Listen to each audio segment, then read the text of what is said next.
بسم اللہ الرحمن الرحیم۔ ابن سعد میں ہے کہ ایک موقع پر حضرت علی نے اس بات کا اظہار فرمایا کہ میں ہر آیات کے متعلق بتا سکتا ہوں یہ کہاں اور کیوں اور کس کے حق میں نازل ہوئی۔ حضرت علی کا شمار مفسرین کے اعلیٰ طبقہ میں ہے، اور صحابہ میں حضرت عباس رضی اللہ تعالیٰ عنہ کے سوا اس کمال میں آپ کا کوئی شریک نہیں۔ تمام تفسیروں میں فن کا مداور روایتوں پر ہے، مثلا ابن جریر طبری، ابن حاتم، ابن کثیر وغیرہ میں کثرت سے آپ کی روایت سے آیات کی تفسیر منقول ہیں۔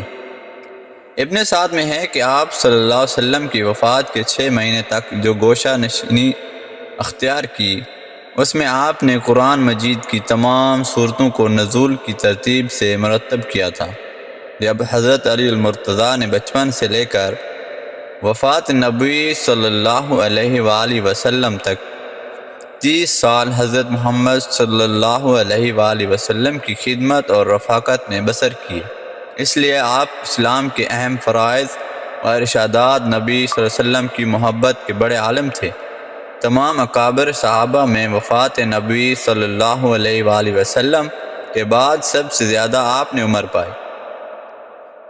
آن حضرت صلی اللہ علیہ وآلہ وسلم کے تقریباً بعد 30 برس تک ارشادات وفادات کی مسند پر جلوہ گر رہے، مشکل سے مشکل اور پیچیدہ سے پیچیدہ مسائل کی تہ تک آپ کی نکتہ رس نگاہ آسانی سے پہنچ جاتی تھی۔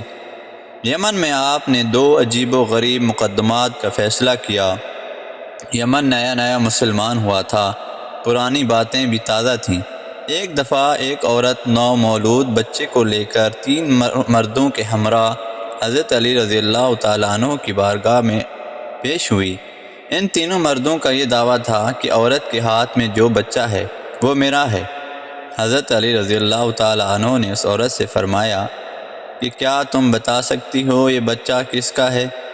اس عورت نے کہا، یا علی، میں کس طرح بتا سکتی ہوں؟ میں یہ اقرار کرتی ہوں کہ میں نے ان 3 مردوں کے ساتھ ہم بستری کی ہے، مجھے نہیں پتہ یہ کس کا حمل ٹھہرا تھا۔ یہ بچہ کس مرد کا ہے؟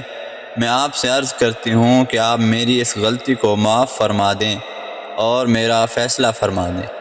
پاس بیٹھے سب لوگ سکتے میں آ گئے اور کہنے لگے، آج تو علی بھی فیصلہ نہ کر پائیں گے۔ پھر حضرت علی نے پوچھا، تم تینوں میں سے اس عورت کا شوہر کون ہے؟ ان 3 مردوں میں سے ایک مرد نے ہاتھ کھڑا کیا تو آپ رضی اللہ تعالیٰ عنہ نے فرمایا کہ کیا تم حلفاً کہہ سکتی ہو کہ یہ بچہ تمہارے نطفے سے بنا ہے؟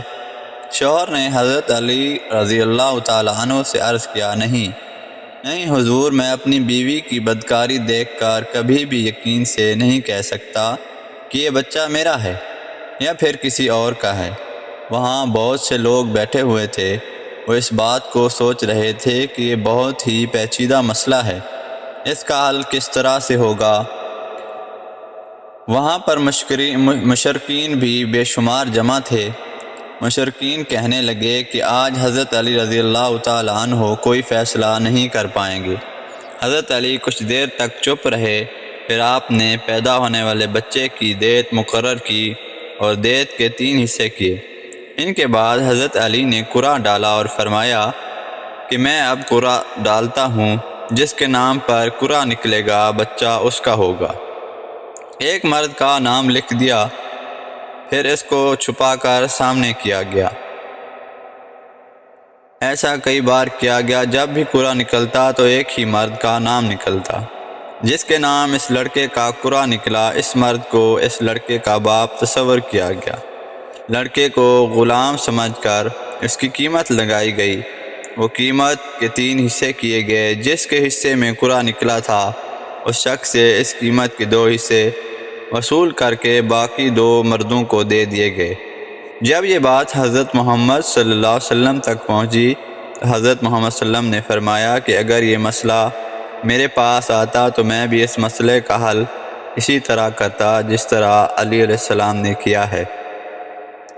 ایک اور روایت میں ہے، اس طرح بیان کیا گیا ہے کہ حضرت عمر فاروق رضی اللہ تعالیٰ عنہ کے زمانے میں قدامہ بن مظعون نے شراب پی تو حضرت عمر نے ان پر حد جاری کرنے کا حکم دیا۔ قدامہ نے کہا مجھ پر کوئی حد نہیں، کیونکہ اللہ تعالیٰ کا فرمان ہے کہ ایمان لانے والوں اور عمل صالح کرنے والوں پر کوئی حرج نہیں ہے، جو کچھ انہوں نے کھایا پیا ہو۔ میں مہاجرین اولین اور مجاہدین بدر میں سے ہوں۔ حضرت عمر فاروق نے فرمایا کہ تم نے درست کہا ہے، اس لیے قدامہ کو بغیر کسی سزا کے رہا کر دیا گیا، اس پر کوئی حد نہ جاری کی گئی۔ یہ بات جب حضرت علی کو پتہ چلی تو حضرت عمر کے پاس آئے۔ حضرت مولا علی نے حضرت عمر سے کہا کہ قدامہ پر کیوں کوئی حد جاری نہیں کی، قدامہ کو رہا کیوں کیا؟ حضرت عمر نے سارا ماجرا سنایا۔ حضرت علی نے فرمایا قدامہ اس آیات کا اہل نہیں ہے۔